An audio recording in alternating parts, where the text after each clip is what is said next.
You're listening to It's Casual with Casey Gayle, Jermey Sanchez, and Mikey Douglas, only on LA Talk Radio.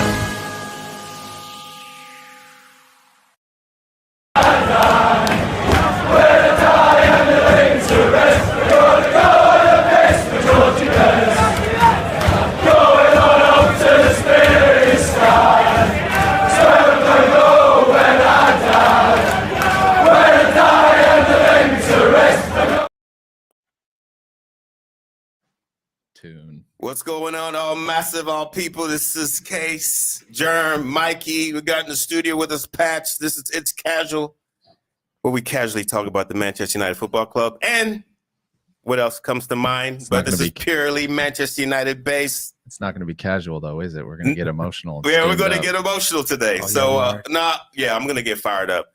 Let's go to Mikey in Atlanta, GA. Home of Georgia Tech, one of the greatest colleges in the... Mikey, how you doing, my brother? Shout out to all those Stanford guys out there. Wow. You know what I'm saying? USC is dead. And another note, Jermey. He's in the studio. Gets straight from me. Jermey, what's going on? Mikey, that was a horrible introduction you did. Good to be back, man. Yeah, good to be back. Joining us, Georgia Tech, goddammit, is my boy Patch, aka Hollywood, fresh off his tour of Everton, Newcastle, and Turkey. You saw that Garnacho over the head wonder goal. I did. Did you want to tell us how that felt? I mean, we were barely in the stands 2-3 minutes, and it happened, and it was on the opposite side of the pitch, so we weren't even sure it went in, and then everyone else started going mental, and we were like, I think that just fucking went in. It just went in. And then it was just limbs everywhere.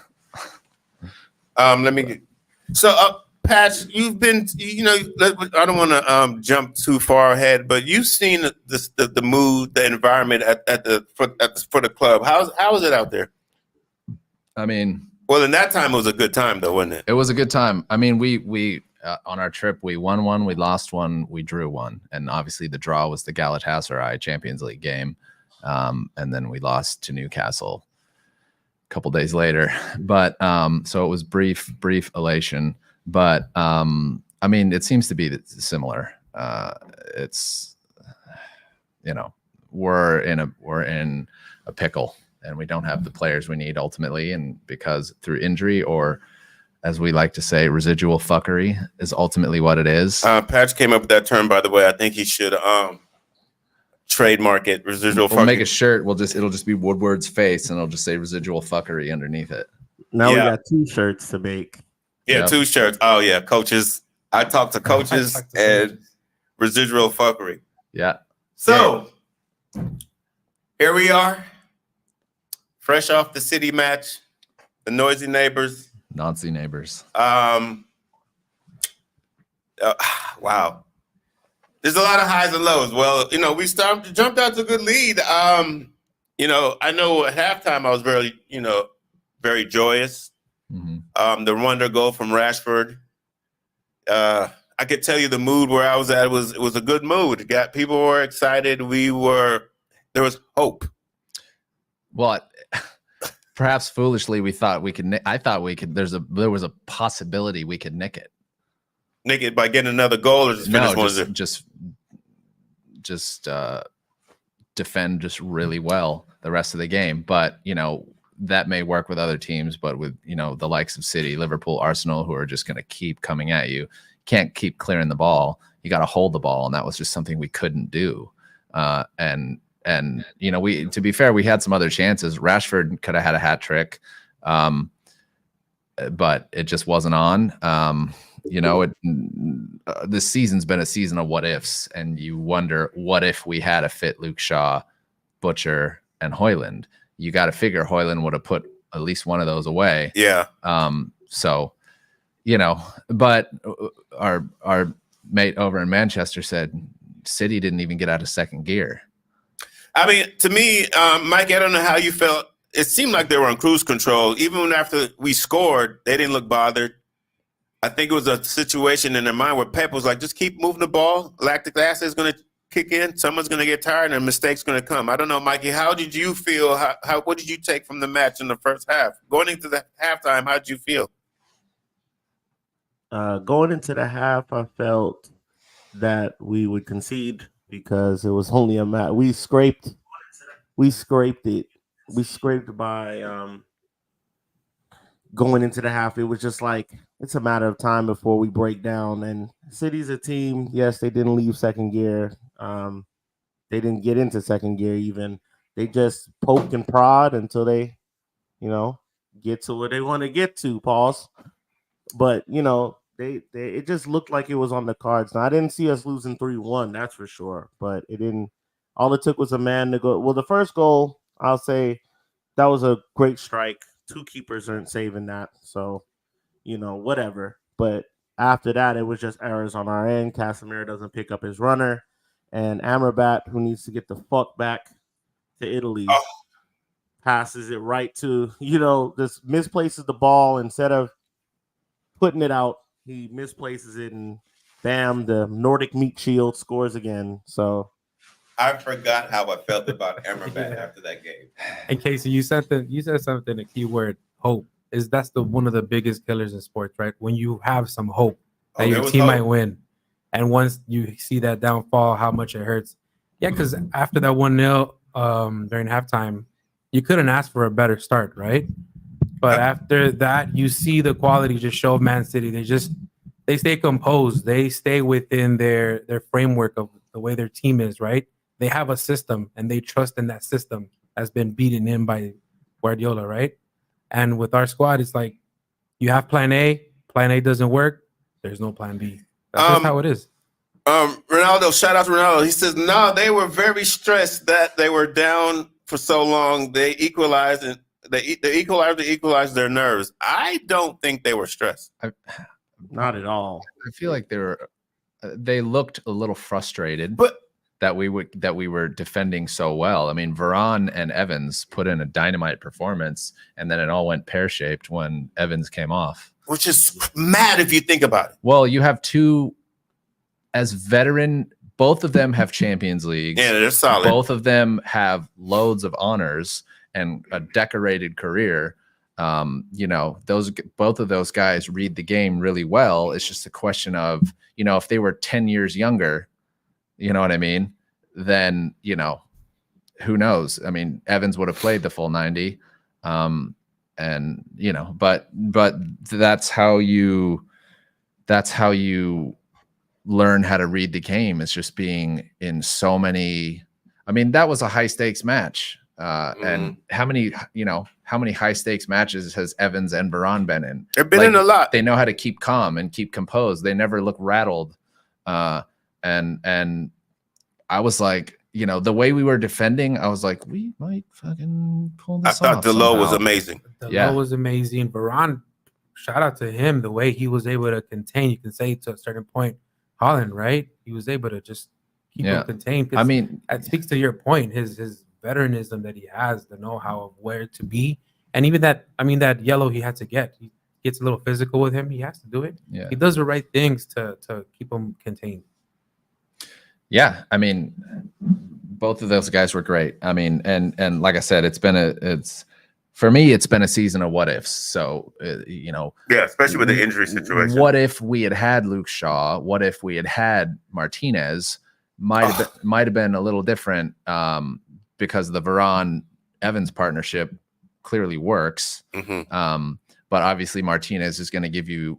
He's got more legs, and he's going to be, more physical. He's going to be able to play out from the back. He's going to be able to carry the ball a little bit better, and than Evans or Varane. I mean, I feel like missing Martinez, missing Shaw, missing Højlund. If we had those three, who knows? We might have been singing a different tune. Yeah, I think even just Højlund, because our attack was so basic. Our attack was toothless. We didn't really have control of the game at any point. I mean, what was it? 68% possession to our 32 or something like that? No, it was 72. 73. It was 72.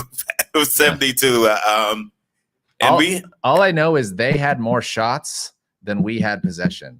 Like they had like 27 shots. 27 shots to our 3, and we had none in the second half. But they had 27%, or sorry, they had 27 shots, and we had like 23% possession. Yeah, so they had more.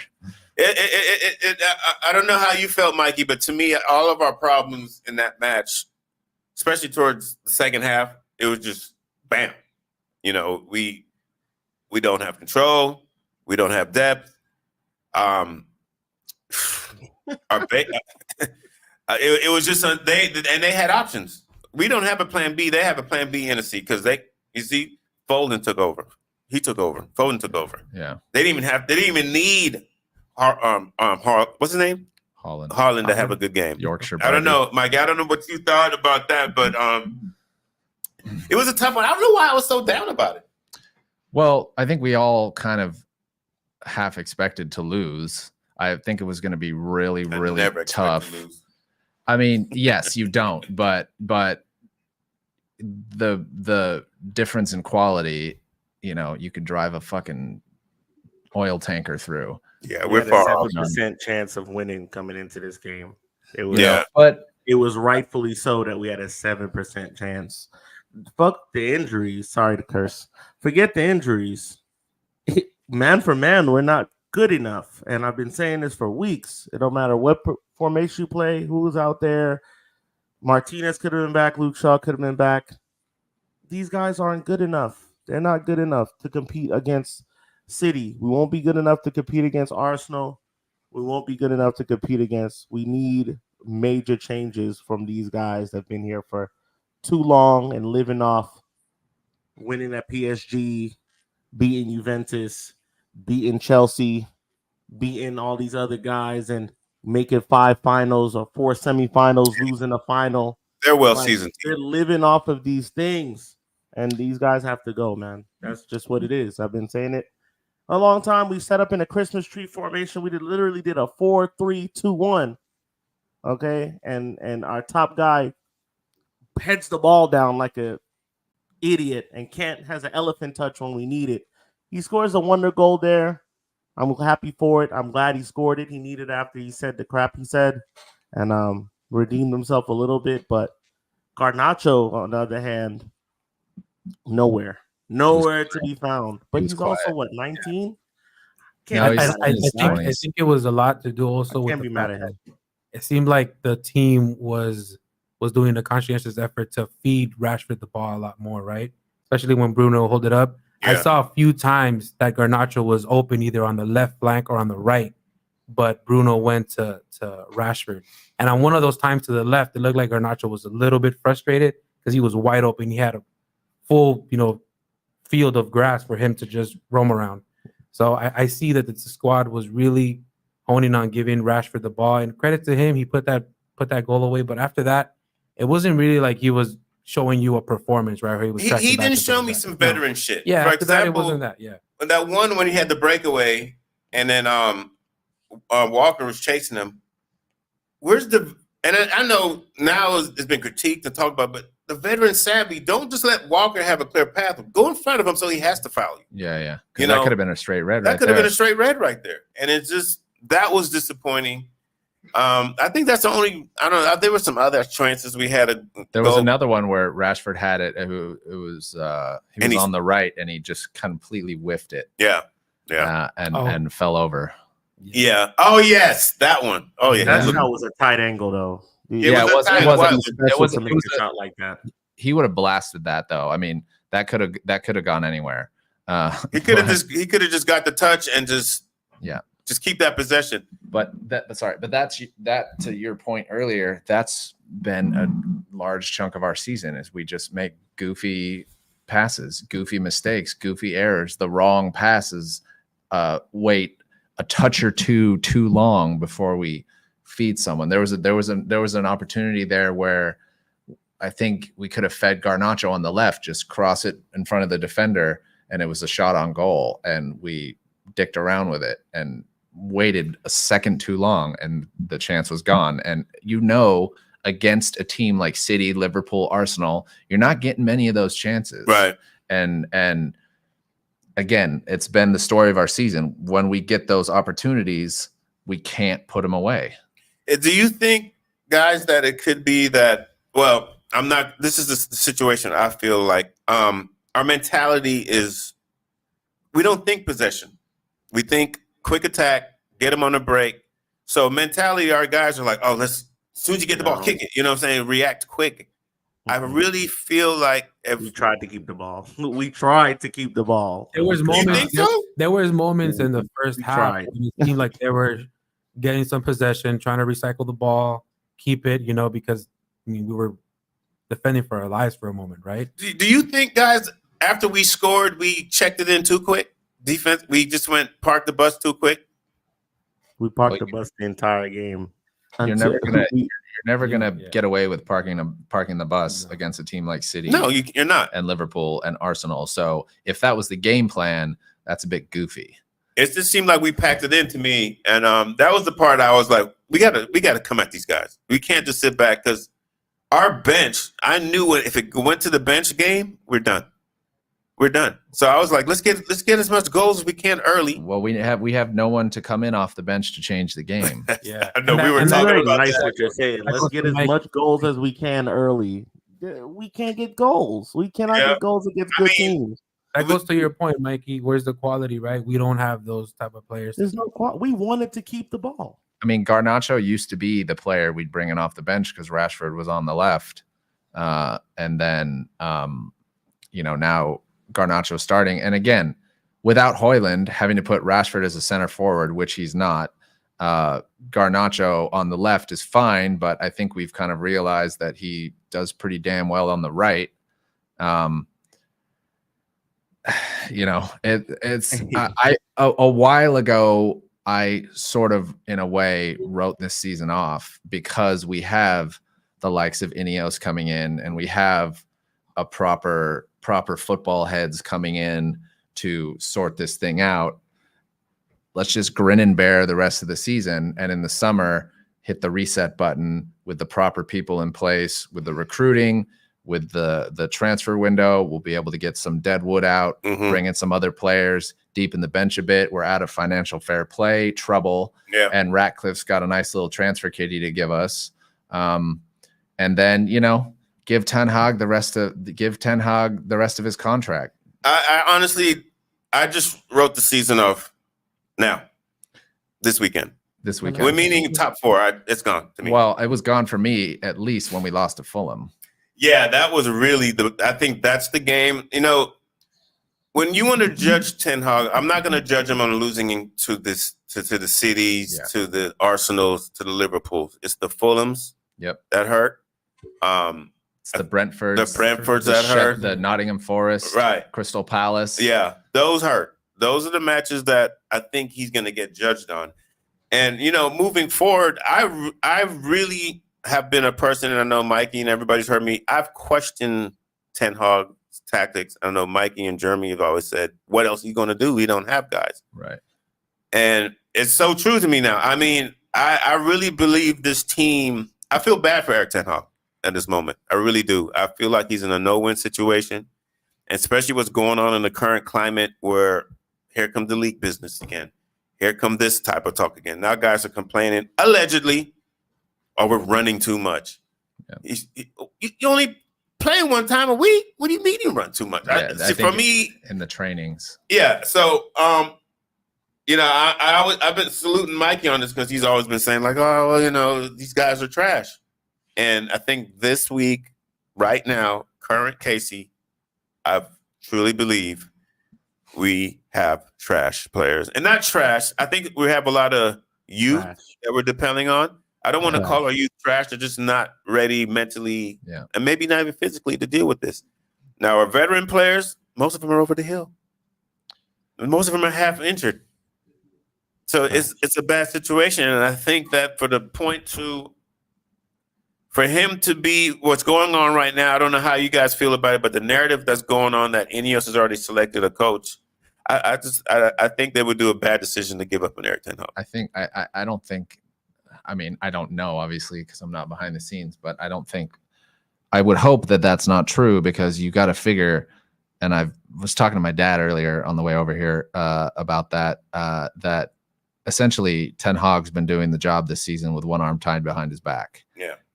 And even before this season too, given the whole Glazers and situation, and not being, I don't give a fuck what anyone says. No manager has been backed properly by the Glazers. So Never. Let's get rid of that fucking BS. Yes, one arm tied behind his back, especially with the injury situation. I mean, how many times there's been 23 different variations, some ridiculous number like that of the back line that he's had to do due to the injuries. I mean, we keep losing every single one of our back line players has been injured at least once this season. So, you can't judge a man based on how he makes a cake if you don't give him all the ingredients to make it. Wow, that's a good one. Yeah. So it's like you can't judge a man's cake on how the quality. If I didn't have eggs to make the shit, I didn't have this, I didn't have that. That's what he's working with. It's a vegan. I need to say this. Say it. Get a load of Andre Onana. He's in the building. He had the game of games. He let in 3. Yeah, that's what Ronaldo said. We just were working counters. Onana was quarterbacking that. Onana put in a ball that led to the goal, the first goal. Bruno held it up perfectly, and Rashford licked it in. So cool. But Andre Onana, he played at his maximum today. On the day he played at his maximum. So that's one guy that shouldn't hang his head, and he shows what he can do when you send runners at a high line, because they were playing on the halfway line the entire game. And when somebody wisened up to make a run towards it, he hit them almost every time.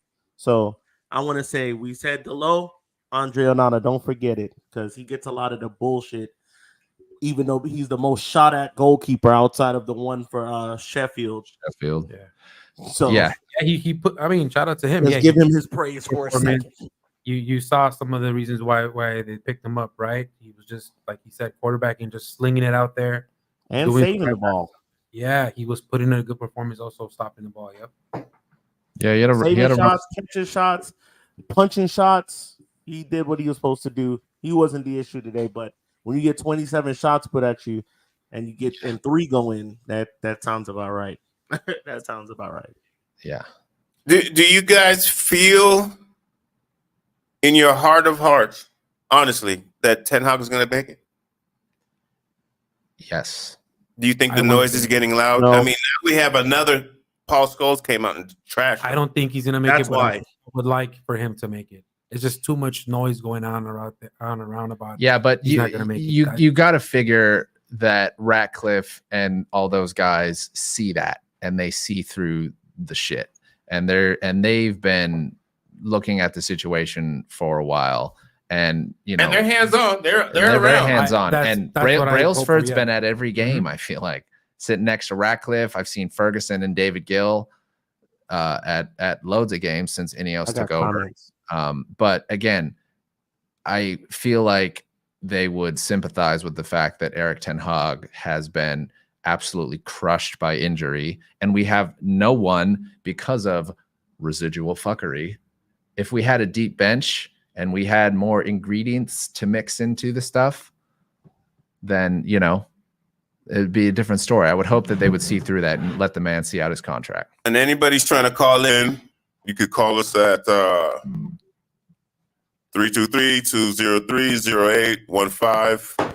Oh, shit, I didn't even mention the sponsors. Hey, the show's brought to you by Blower & Malukian LLP, one of the finest law firms in the state of California. They got a 5-star rating. I don't know who rates law firms, but they got the best rating. They have a 98% success rate. Like I said, that took care of my roommate who got banged in the behind in Vegas. Pause.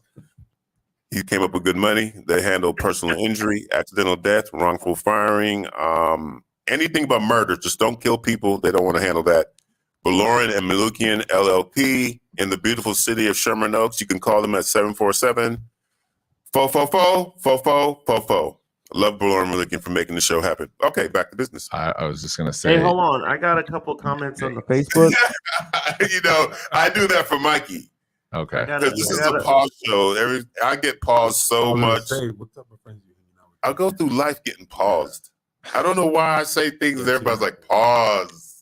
Even though Mikey said one of the most, I can't remember what he said last week, but he said something really reckless last week. Going on to your point, Patrick, I would really love for anyone else to take that into consideration that he has not had an actual. I feel like they would. Yeah, they're not stupid. Like an actual boardroom that knows what they're doing in terms of football knowledge and how to assess a squad and know that he doesn't really have the players that he chose for his system, but he's more than anything having to use players from different coaches that they've chose for different type of style of play, different type of tactics, and he's having just to like piece it all together. Yeah, but don't you feel Ineos doesn't owe him anything?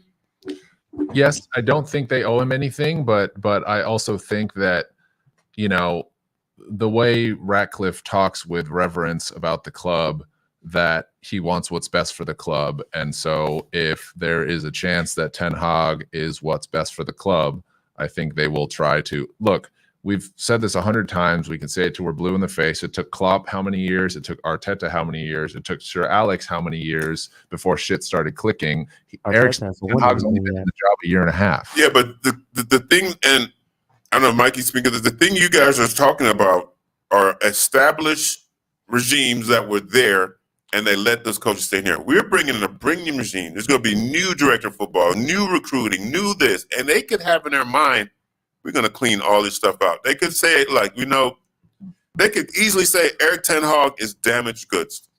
He's been through the mill from every team. Every coach has been through, gets burned out, overworked. Tactics, they can't use them anymore. They've lost, their players have let them down. And Eric Ten Hag could be right now someone who they looked at as damaged goods. They might want a young, fresh, lively face. You got anything to add, Mike? The audio is messed up. Mikey? Can you hear me? I think you can hear us. Your mic's off. My Mikey, mic is on. My mic is on. You turn off his mic? I don't know. I don't know what's going on. Can't hear him. I'm pretty sure Cheyenne will work on it. You can't hear us at all, Mikey? Not at all? You can hear you, but we can't hear you. You can hear us, but we can't hear. That's crazy. You can hear us. See what's going on your end, Mikey. See if you turn your mic off or anything. Yep. Jesus, I hope I didn't touch anything. Can you hear me now? Do it. Yeah. But my point is, Ten Hag is not winning favors from the media. And let's not even talk about the media. We've had 3 ex-United legends come out. Keane, Gary, Scholes, come out and not back him. 2 of them actually come out and said, we feel like Ineos has already made a decision. He's not going to make it to the season. I heard a famous YouTuber say yesterday that he heard from a very credible source linked to the team. Who's the YouTuber? Famous YouTuber. And he said, did he talk to coaches too?